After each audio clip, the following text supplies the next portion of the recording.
শিক্ষকতার সুযোগে রাজনীতিতে প্রবেশ করার আমার সৌভাগ্য হয়েছে। মা গৃহিণী ছিলেন, উচ্চশিক্ষায় মা শিক্ষিত ছিলেন না, বাবা অনেক উচ্চশিক্ষার শিক্ষিত ছিলেন। সেই সুযোগেই নোয়াখালীর জন্ম অবস্থায় আমার আব্দুল মালিক উকিল, নুরুল্লাহ মিয়া, গ্রেট গ্রেট লিডারদের সমন্বয় দেওয়ার সৌভাগ্য হয়েছে। বাড়ির সামনে একটা প্রাইমারি স্কুল, সেখান থেকে শিক্ষা লাভ করে শহরের একটি হাই স্কুল, তারপর বিশ্ববিদ্যালয় ঢাকা। আমার একটা ভাগ্যবান আমি মনে করি।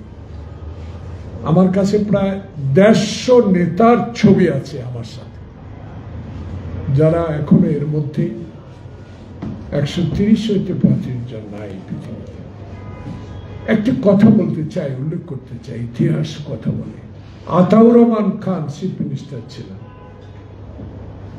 যখন দেশে রাষ্ট্রপতি নির্বাচন নেই আওয়ামী লীগের ওসমানী সাহেব ধানমন্ডির 7 নম্বর বাসায় সকল দলের রাজনৈতিক নেতাদেরকে আহ্বান করেছিলেন। আতাউর রহমান খানের একটা হুক্কা ছিল অনেক লম্বা দড়ি, তো এর মধ্যে মাঝে মাঝে আগুন নিবেদিত আমি এনে আবার এটা মধ্যে দিতাম। আমার একটা 50cc মোটরসাইকেল ছিল, সেখানে সিরাজুল ইসলাম শ্রমিক নেতা, আপনার অনেকে চিনবেন কিনা জানি না, অত্যন্ত অভিজ্ঞ বক্তব্য একটা কথা বলেছে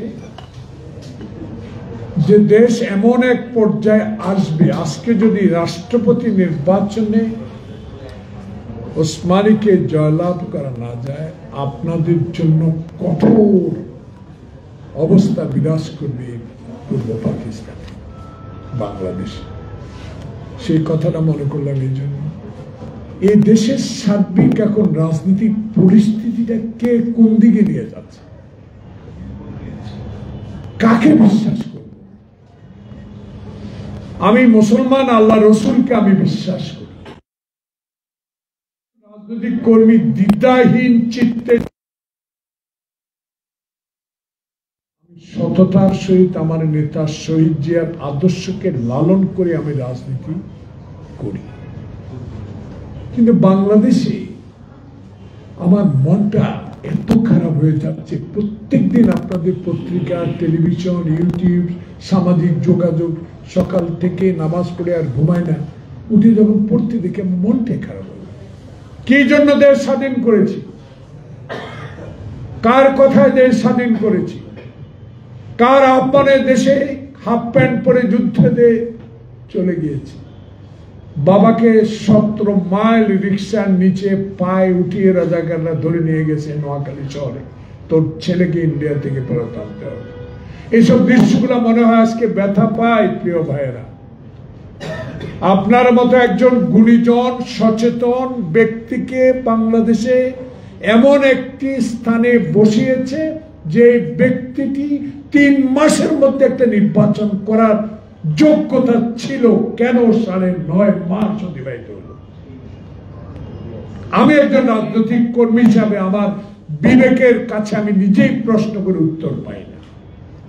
কেন বাংলাদেশ জাতীয়তাবাদী দলের সিনিয়র লিডাররা সালাউদ্দিন, আব্বাস, গয়স, ডক্টর মোশাররফ হোসেন, মঈন খান, নজরুল ইসলাম খান, আমাদের দলের যে প্রতিনিধি, প্রত্যেক দিন রিজভী আহমদ সাহেব বলতে হবে নির্বাচনের কথা।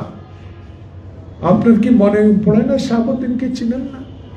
তখনকার চিফ জাস্টিস শাহাবুদ্দিনের কথা আপনার মনে নাই? তখনকার চিফ জাস্টিস যে অন্তর্বর্তীকালীন তত্ত্বাবধায়ক সরকার প্রধান থেকে 3 মাসের মধ্যে সকল সংস্কার করে নির্বাচন উপহার দিয়েছে, সেটা আপনার মনে নাই?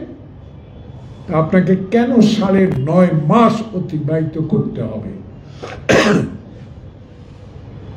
এই প্রশ্ন আমার নিজের কাছে আমি খুঁজে পাই না। আমার স্ত্রী কিন্তু অসুস্থ, কিন্তু রাজনীতি করে না। সে আমাকে বলে, আমি তাকে একটু উৎসাহিত রাখার জন্য। Immigration to Canada. We provide the best quality service and solution for Canada immigration. Please visit our website and contact for details.